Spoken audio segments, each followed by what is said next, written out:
Good morning. Hayom Yom, Tes Vuv Nissan, the first day of Pesach. So there's a ton going on in today's Hayom Yom. The Rebbe is going to tell us 4 laws about the Pesach Seder, and then he's going to tell us 2 fascinating things about the Pesach Seder. The first law is that on the Pesach Seder plate there are 6 objects. 2 of these objects is the chazeres and the maror. The chazeres translates as the lettuce, or the romaine lettuce, and the maror translates as horseradish, the little white stuff.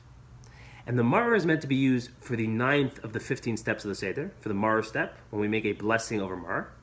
And the chazeres is meant to be used in the 10th of the 15 steps, in the kairach step. And the Rebbe says that for whatever reason, interestingly enough, both for the chazeres and the maror, we should use the same thing.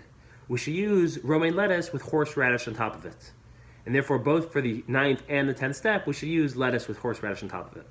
So that is law number 1. Law number 2 is that during the Seder, when we get to Kiddush, we should stand. And the reason that's interesting is because throughout the Seder, we try to do everything b'derech cheres, like royalty. And therefore, many Jews, when they do the Kiddush, they sit, more like royals. But we stand. That is law number 2. Law number 3 is that in the Seder, when we get up to the Matzah, we introduce the Matzah with the words, Hey lach ma'anya. But most Jews say, Hol lach ma'anya, which translates as, this is the bread that our fathers ate in Egypt. And that sentence makes sense. But we say Hey lach ma'anya, which translates as take the bread, or here's the bread, which doesn't really make sense in the context. But the reason we do that, it actually comes from the Arizal, and the Arizal writes you should say Hey lach ma'anya as a reference to a pasuk in Vayigash. Over there it tells us that Yosef HaTzadik said to the Egyptians, Hey lachem zera, here are seeds, take seeds and plant them. And the Arizal explains that Kabbalistically, Yosef committed a terrible, terrible sin then.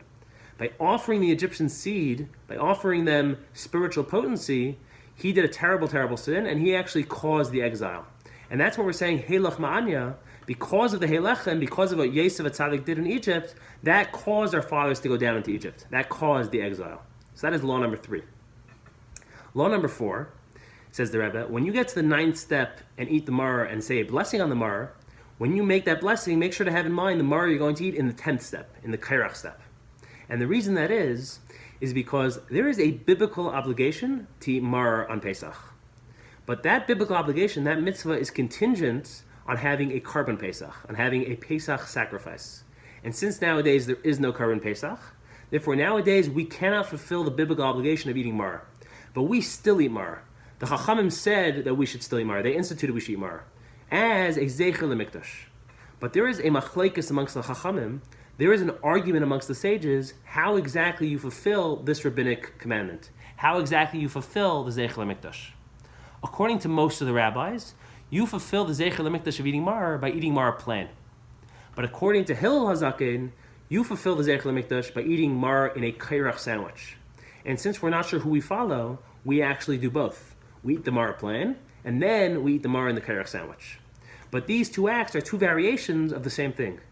There's 2 ways of fulfilling the zecher lemikdash. And because of that, we're not going to make a separate blessing on each of the 2 acts. We're going to make one blessing which is going to cover both acts.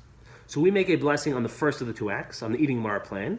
But that one blessing covers both acts. It also covers the second act of eating the maror in the kairach sandwich. And because of that, says the Rebbe, make sure when you're making the blessing to have in mind the maror you're going to eat during the kairach sandwich, and don't interrupt between the 2. So that is law number 4. That is the 4 laws. Then the Rebbe proceeds to tell us that the Rebbe Rashab, the 5th Chabad Rebbe, so on the first night of Pesach, by the first Seder, he would barely share any Torah thoughts. He would barely talk. And the reason was to make sure to end the Seder, to try to get to the end of the Seder, to the Afikam and Matzah, before Chatzos, before midnight. Because back in the day, we had a carbon Pesach, and the carbon Pesach had to be eaten before Chatzos, before midnight. Nowadays, when we don't have a carbon Pesach, the Afikam and Matzah is in place of the carbon Pesach. So the Afikam and Matzah is meant to be eaten before Chatzos, before midnight. So he would rush through the Seder to get to the Afikam and Matzah before Chatzos. But he was only careful about that on the first night of Pesach, by the first Seder. On the second night of Pesach, by the second Seder, he was not careful about that, and he would eat his Afikam way after Chatzos. In fact, the Rebbe tells us that they would start their Seder before 9 o'clock, before 9 p.m., and they would go till 3 or 4 a.m. That is a 6 to a 7.5 hour Seder. So that's that. The last thing the Rebbe tells us is, it says in the Zohar that the matzah we eat on Pesach, the matzah we eat by the Seder, is both matzah of healing, it has healing properties, and it's the matzah of faith, it instills faith in us. But the Alter Rebbe clarified that the matzah we eat on the first night of Pesach, the matzah by the first Seder, is the matzah of faith. That instills faith. And it's the matzah we eat by the second Seder that it's the matzah of healing. That heals us. And the Rebbe concludes by saying that that order is extremely significant because in life, we need both these elements. We need faith in Hashem and we need healing. We need to be healthy people. But he said, if the healing preceded the faith, if it was the healing that led to the faith, in other words, you were sick, you got healthy, and therefore you had faith in Hashem, then in order to get both these things, in order to have health and to have faith, you need to have first a sickness. You need to have a health crisis. Because if there's a crisis and then you become healthy, then you'll have faith. He says, if it's the reverse though, if you start off with the faith, if you already have the faith, then in order to have faith and healing, there's no need to be sick. God could already just make you healthy because you already have faith in your own. So to have faith and healing, God could just make you healthy. As opposed to if you don't have faith on your own, then God needs to make you sick, bring you healing, and that will bring you faith. But if you have faith in your own, then you can have faith and healing without ever getting sick, without ever having a health crisis. Have a wonderful, great day. Have a great Pesach.